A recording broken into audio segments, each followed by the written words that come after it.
Hey guys, Scott here from Alchemy in Motion. Just want to welcome Jarlath O'Neill, the podiatrist in at Alchemy.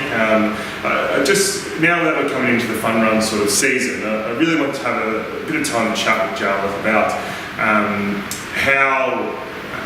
how best to avoid injuries and keep yourself out of the clinic, which might sound like a strange thing, but I think we're both on the same page with that. If you can try and minimise and prevent your injuries, then you reduce the severity of it. So it's not as big a deal for us as physios and podiatrists to have to reduce your load or not let you reach your goals as quickly as possible. So welcome, Jarlath. It's lovely to see you. Yeah. Have you done something different with your hair today?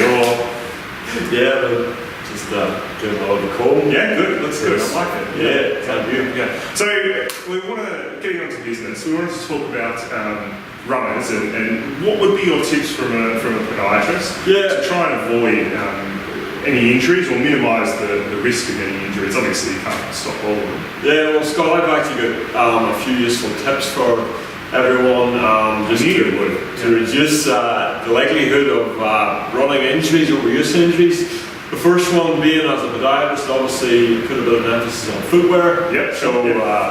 Just on different individuals will have slightly different foot structures, so you can tailor the actual shoe to that person's foot structure. Some people generally underpronate and need a little bit more stability. Some people have a very stiff foot, need a little bit more cushioning in their shoes. So obviously getting the right kind of shoe for your foot is pretty important.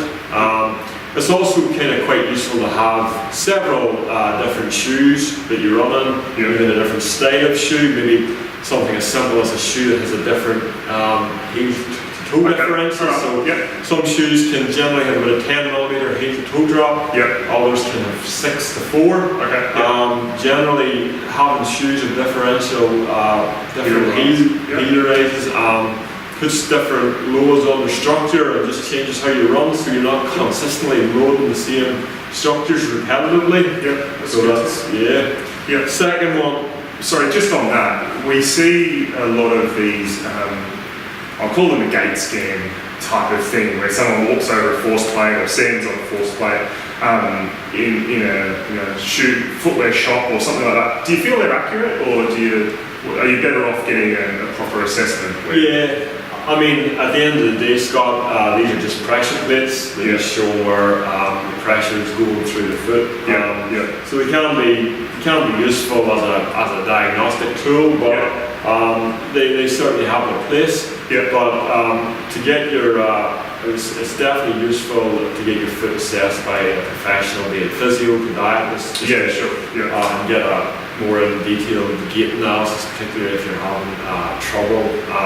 Obviously, it's doing some of that long distance stuff as well. That's right, and obviously seeing a podiatrist or a physio, they can kind of look at muscular imbalances and tightnesses and stuff, and weakness, which brings me on to the next point. Oh, brilliant! That's a brilliant tie-in, Charles. That's a good tie-in, What's your second point? And that's basically strength and stretching, which is a rather important issue with runners.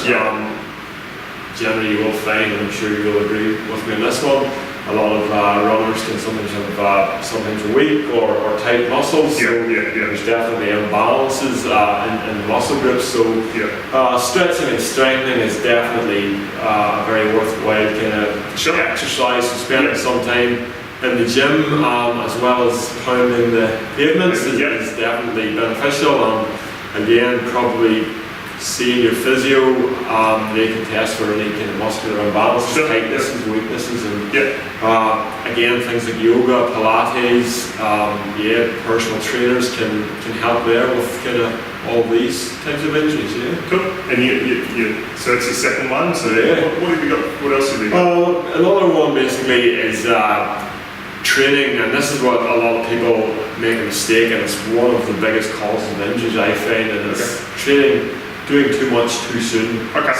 Basically your body takes time to adapt to training loads. So basically if you go from not running at all and say I'm going to run a marathon, it's kind of fraught with disaster. And why is that? Does it just not give the tissue time to adapt? Exactly. Tissues just need time to load, adapt.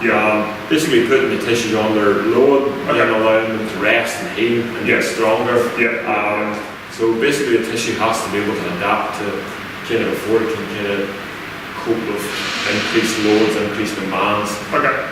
Volume's are one thing, so generally you kind of need to be very mindful of that. Intensity is another thing, so people sometimes can run with someone who's maybe slightly faster or slightly fitter than themselves, so they're kind of running at a intensity just a little bit outside the comfort zone. And that's generally when people's form breaks down and they can get injured. So to put a bit more specifics on it, if I'm a runner, haven't run for a few years, how often should I be running? First, should I be running 2 sessions a week? Should I be running 5? What should I guess that depends on so many factors. Okay, it's not that simple. It's not that simple. Yeah, there's genetics, there's what your physical health is, your weight, what your strength and conditioning is like, what you've kind of done beforehand coming in. So if you're an office worker and have been sitting at the desk for the past 10 years or in a car and trapping a lot and are carrying a few excess kilos, then I would probably suggest walking and running as a starting point, maximum once to twice a week. Exactly. And trying to lose a little bit of that weight just to reduce the kind of forces going through your tissues and joints. And what's your final tip? Have you got any more?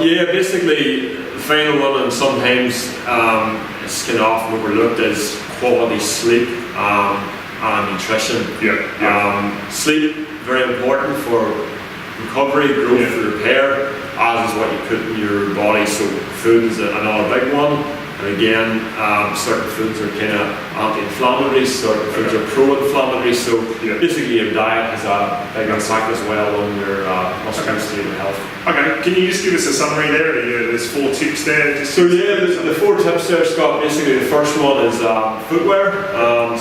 Just getting yourself in the right shoes. Second one is paying some attention to your strength and conditioning and your flexibility. The third one then is just kind of your training, so basically the method of your training, so you don't want to increase too quickly or ramp up the intensity too quickly. The final point then is just a little bit more holistic, it's just on sleep and nutrition, just trying to ensure you get adequate sleep and a healthy, balanced diet. Perfect. Jarlath, thanks very much for your time. Scott. Sounds like we might need to go for a week on of Guinness, hey? Sounds good to me. Cool. Thanks very much. And if you need Jarlath, he's here in the clinic at Alpha Emotion in at Noosa Junction. So drop in and have a chat or give us a buzz. Thanks very much. Cheers. Thank you, Scott.